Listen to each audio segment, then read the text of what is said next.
চাচা হ্যাঁ আমার পাশের এক বাড়ি এক লোকে বাজার থেকে 13 কেজি পাঙ্গাস নিয়েছে। আমি এক বিড়াল পালছি, বিড়ালে আমিও একটু অভাবে আছি। বিড়ালে কি কাজ করছে, আমার বিড়ালটা পাশের বাড়িতে ঢুইকা পাঙ্গাসটা নিয়ে উঠছে। আমি এক সপ্তাহ খুব মজায় খাইলাম, খুবই ভালো লাগছে। হলো আমার একটা পোল্ট্রি মুরগি আছে, বুঝা? পোল্ট্রি মুরগি ডেলি ডিম দেয় 35টা, বুঝা? কয়দিন পরে পোল্ট্রি মুরগিটা মাপটা দেখি 28 কেজি ওজন হচ্ছে।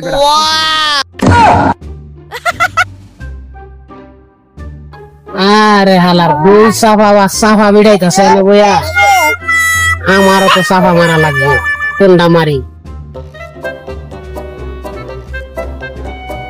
আরে আজিম ভাই নাকি? আসসালাম ভাই, ভালো আছেন? এই যে আল্লাহ ভালো। ভাই বসেন।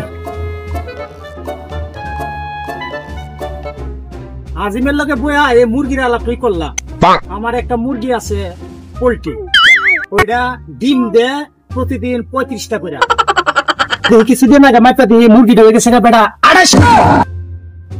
এটা কি কইতাছেন আপনি? এই 28 কেজি ওজন মুরগি? ও বেটা 28 কেজি ওজন হয়ে গেছে। কোন ফালায়া মুরগি? আমি আওনের সময় দেখি এক রেল গাড়ির তলে বইরা বিমান আইলা গেছে গা।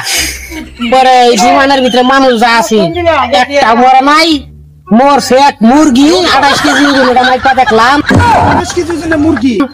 আরেক বিলাই ভাই, এই সাইডে সাদা বিলাই না, এই সাইডে সাদা সাদা একটা বিলাই, এই দুইটা জিনিসই মরছে।